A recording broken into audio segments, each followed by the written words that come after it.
Всем доброй ночи, друзья мои. Хочу вначале вам напомнить, что те чистки, которые я даю вам, они очень сильные. И они очень во многом помогают вам справиться с определенными трудностями и проблемами. Например, могут помочь организму обновиться, восстановиться, обойтись без операции, очень часто так бывает, исцелить свою кровь, избавиться от человеческой зависти, открыть закрытые дороги, убрать безденежье и так далее.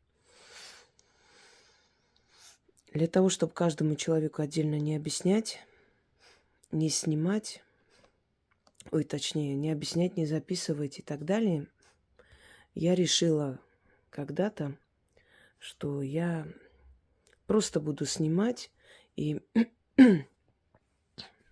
грамотно, ясно, четко рассказывать, что делать в той или иной ситуации, давать людям работы. И, естественно, за один раз я могу помочь огромному количеству людей.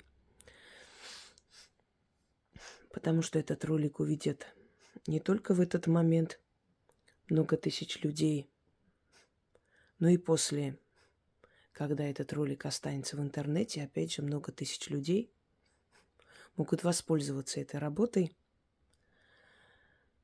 и помочь себе. Хочу вам сказать, что, в принципе, эти чистки, они убирают очень многое. И во многих ситуациях помогают. Есть некоторые исключения. Если это работа сильного мастера, чистки это снять не смогут. Они могут оттянуть определенное количество времени, отсрочить до того момента, пока вы не найдете более сильного человека, который снимет и избавит вас от этого. И если это проклятие рода, то, опять же, они могут отчасти смягчить ваше состояние, облегчить, но не более того. Это примерно так, как если бы у вас болел какой-нибудь орган, там голова, рука и так далее. И вам врач говорит, поскольку сейчас ночь, чтобы никуда не ехать, например, там знакомый, да, может посоветовать, или в интернете советует, выпейте там данное лекарство, оно вам поможет уснуть и как бы избавиться от боли до утра. А утром, конечно, обязательно сходите и узнайте, настолько ли сильная проблема. Вот чем разница между чисткой, которую проводит ведьма, и чисткой, которую она дает, если у вас серьезная проблема. То есть профессиональные работы и сильные проклятия чистки не снимут. То есть вы не снимете себя. Но можете спасти себя на некоторое время. Оттянуть это время, отсрочить, как я уже говорила, пока не найдете сильного мастера. Если же это уже застарелая вещь, оно уже себя изжило, то есть само себя сожрало, хотела сказать.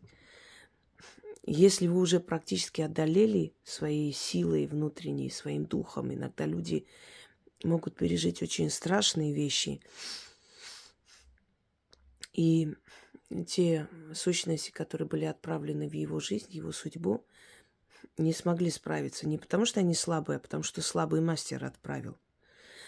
Но в любом случае остаточное явление это осталось, это нужно убрать окончательно, понимаете? Чтобы оно по новой не возобновилось, чтобы они вновь где-то там, оседая на вашей энергии, вновь не усилились и не начали сжирать вашу жизнь. То такие чистки могут вам помочь окончательно убрать. Это чистка, которую я хочу вам подарить, это больше для обновления женского здоровья, женской сути. Так вот, в основе этой работы лежат знания русских ведьм из более древних губерний, такие как Ярославская губерния. Но это позже стало губерния, конечно, это было Ярославское княжество, Черниговское княжество. Вот в этих древних землях Руси в основном вот похожие работы встречаются. Поскольку я изучала источники и многие исторические источники, сопоставляла и магию, историю, и обряды, традиции. Вот подобные работы, связанные с привязком человека, еще называют мумиё человека, в основном проводились вот в этих старинных регионах России. Оттуда эта традиция пришла. Серебряная вода, ритуалы с зеркалом и так далее. Итак, обращение здесь к полуночнице. Считается, что полуночница – это дочери ночи. И если полуночница хочет отомстить, то она может наслать на всю семью бессонницу, переполохи. Это уже дочери полуночницы, переполохи, страхи. Когда человек в таком тревожном состоянии не может найти покой и отдохнуть. Но к полуночнице можно обратиться и попросить о помощи, и попросить убрать и забрать черноту. Почему к таким духам, таким силам обращаются? Для того, чтобы они убрали черноту. Потому что это их пропитание, это та энергия, которая питает их силу. Они усиливаются таким образом. Вот поэтому они с радостью забирают с людей вот эту черноту. Это хида, так называемая. Во Вселенной каждый дух, каждая сила, она имеет определенную потребность в энергии. Все распределено правильно. А вот подобные сущности, подобные невидимые создания, которых мы называем духи, ну, по сути, если так подумать, что это разумы. Невидимые нам разумы, которые обитают в потустороннем пространстве. Вот эти невидимые разумы, у них разные пропитания, разные потребности, и многие из них, которых мы призываем для чисток, они забирают с нас вот эту черноту и питаются этой энергией. А иные силы возвращают тем, кто наслал, тем самым мучая их, и опять же питаясь их энергией, уже энергией мучения. Теперь свои ногти, волосы нельзя было никому отдавать, ни у кого оставлять. Не просто так происходит, когда человек идет в парикмахерскую. Знаете, есть легкая рука, есть тяжелая рука. Человек с тяжелой энергией встречается иногда. После его стрижки волосы начинают редеть, плохо растут. А есть парикмахеры, после которых волосы начинают оздоравливаться, становятся более пышные и так далее. И чаще всего, если у вас есть привычка волосы свои расчесывать и кидать в мусорку или где-нибудь еще, то наверняка у вас головные боли есть. Одно время и у меня была привычка, пока я себя не приучила к тому, что хотя бы, если мне некогда сжигать их, хотя бы кинуть просто и смыть волосы. Отдайте стихии воды. Воде отдайте хотя бы. Потому что если ваши волосы будут летать, непонятно где, если птицы будут забирать и выть с них гнезда и так далее, то ваши головные боли не пройдут. В волосах сохраняется, волосы это как антенна, связь со Вселенной. Именно поэтому в древние времена волосы стричь было не принято. Нельзя было Ну, и бороды стричь, между прочим, хочу вам сказать. Почему бороды отращивали мужчины? Потому что это их связь с родом. Э, Через волосы человек принимает определенную информацию на самом деле. Это реальность. Это не означает, что мы должны все ходить там волосатые и прочее. Нет. Но, по крайней мере, мы должны очень бережно относиться, потому что волосы отчасти наша защита. И не разбрасываться там и здесь. Еще волосы – это связь с нашей сущностью. Это то есть это связь с нашим фантомом, с нашими подсознательными там страхами, желаниями и так далее. Волосы – это связь с нашим родом. Почему волосы, если попадут в нехорошие руки, то на них можно навести что угодно. Волосы, ногти. Это не просто, скажем так, материал, который можно срезать и выкинуть. Это материал, который нас связывает с ними. И если это забрать, если с этого сделать вольт или что-то еще, то человек может пострадать. Смотря кто делает, конечно. Но даже самый неопытный кустарщик может что-нибудь да навести.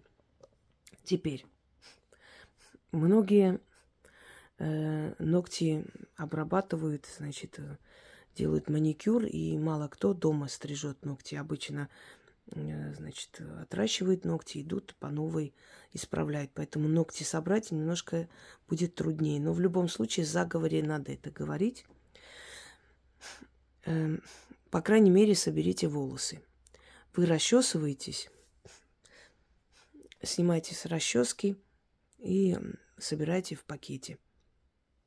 Если вы стрижете ногти, если вы не ходите никуда, сами делаете, значит, стригите, соберите туда ногти. Раз в месяц берете котелок. Раньше сжигали дрова, другие там, скажем так, такие материалы для розжига. Сейчас более современный мир. Можете брать спирт.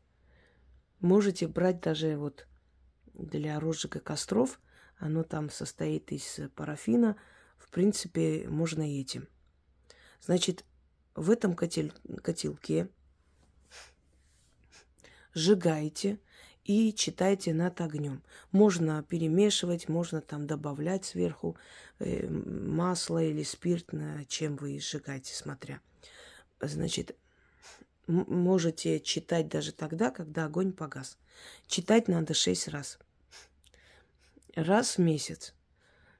Ну, не обязательно прям строго соблюдать. Ну, как вспомните, месяц прошел, все уже собрано, берете это все, сжигаете в этом котелке, 6 раз говорите эти слова, после чего смываете в унитаз, смываете в раковину, куда у вас удобнее смывать, туда и смывайте. Если у вас рядом есть река, можете в реку кинуть. Но, конечно, лучше смыть дома и закончить этим. И запомните, нельзя кидать это в стоячую воду, потому что стоячая вода, болотная вода, озерная вода, море, оно символизирует как бы застой. Только река символизирует жизнь, продвижение вперед. Если вы вот сделаете это своей привычкой, по сути, вам придется в год, наверное, 12 раз это проводить. Если вы сделаете это своей привычкой, вы начнете замечать вот через месяц, 2, 3, что вы начинаете молодеть, вам становится легче, у вас лучше становится самочувствие, у вас снимаются отеки ног. Дело в том, что мы живем в социуме. Вокруг нас огромное количество ненависти, злости, зависти. Особенно, если вы на виду, особенно, если вы умный человек, яркая личность и так далее. Это подходит и для женщин, но оно может и обновить и мужскую энергию. Здесь четко, ясно не сказано, что это именно вот женская энергия или мужская. Почему я для женщин рассказываю? Потому что в основном женщины это делают. Женщины больше связаны с миром духов, у них более развито это чутье, понимание. Знаете, не помню, кто из древних колдунов сказал, все смеются над магией до тех пор, пока не испробовали сами. и не увидели это чудо. Вот поэтому у мужчин немножко другая психология. Они начинают верить в это, когда видят, что действительно ваши заговоры принесли в семью деньги, удачу. Они начинают в это верить. Даже сами напоминают, что иди сделай, начитай, может, чего надо купить для фортуны. Еще раз повторюсь, женщина верит и получает. Мужчина получает, только потом верит. Мы по-разному созданы, по-разному живем и по-разному чувствуем. Итак, вам нужно месяц собирать ногти и волосы. Если ногти не собираете, хотя бы волосы. Волосы-то вы точно расчесываете. Если пойдете в парикмахерскую, вам постригут, попросите там что-нибудь постелить и после отдать вам ваши волосы. Не оставляйте там волосы. Пусть даже с чужими волосами, неважно, но забирайте. И сожгите, естественно. Значит, волосы, ногти. Ну, для розжига спирт подходит или еще что-нибудь, что удобно.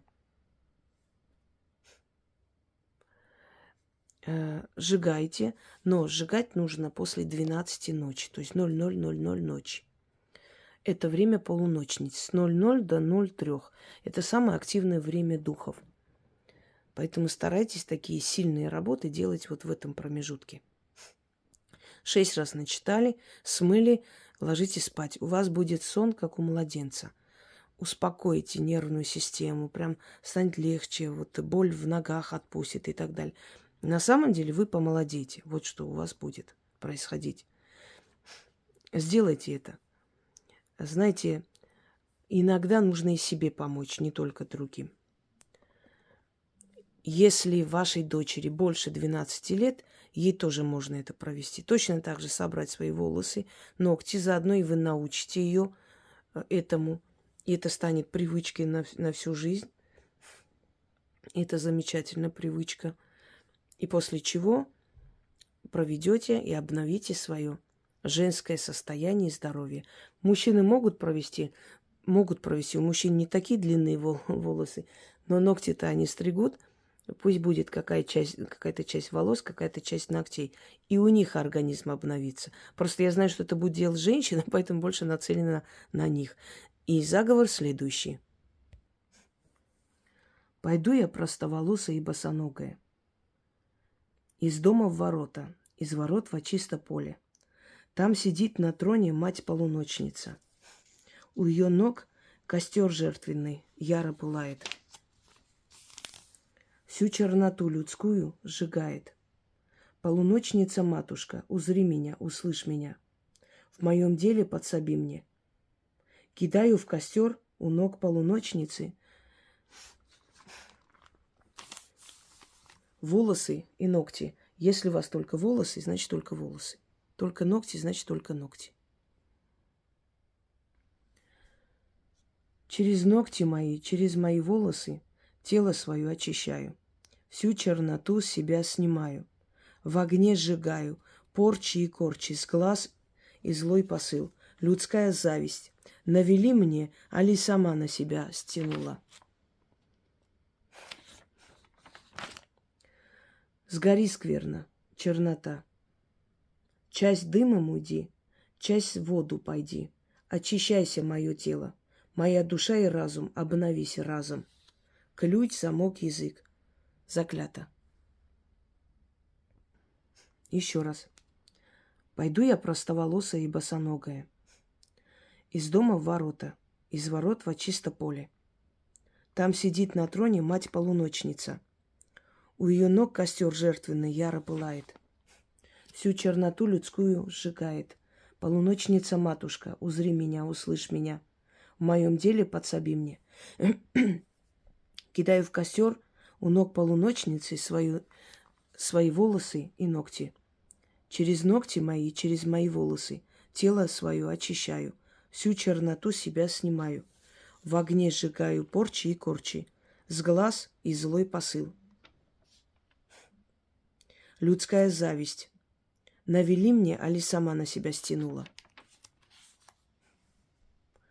Сгори скверно, чернота. Часть дымом уйди, часть в воду пойди. Очищайся, мое тело. Моя душа и разум, обновись разом. Ключ, замок, язык. Заклято.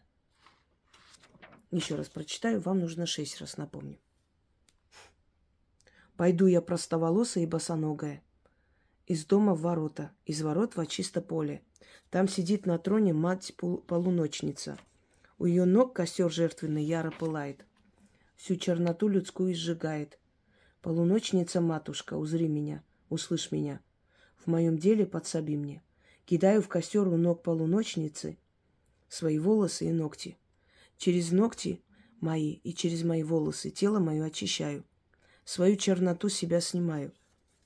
Всю черноту, извиняюсь, себя снимаю. В огне сжигаю. Порчи и корчи, с глаз и злой посыл. Людская зависть навели мне, али сама на себя стянула. Сгори, скверная чернота. Часть дымом уйди, часть в воду пойди. Очищайся, мое тело, моя душа и разум. Обновись разом. Ключ, замок, язык. Заклято. Здесь откуп не нужен, потому что вы отдаете откупом ту самую черную энергию, которая с вас снимается. Вы отдаете полуночным духам, той самой полуночнице. Но когда у вас обновится, вам станет легче, вам станет хорошо, вы сами откупайтесь, как посчитаете нужным. Вам подскажут. Люди, которые часто пользуются моими работами, рано или поздно начинают получать очень явные и очень открытые подсказки. Желаю вам всем удачи. Пусть эта работа тоже будет в вашей копилке и принесет вам много хорошего в жизни. Всем всего хорошего.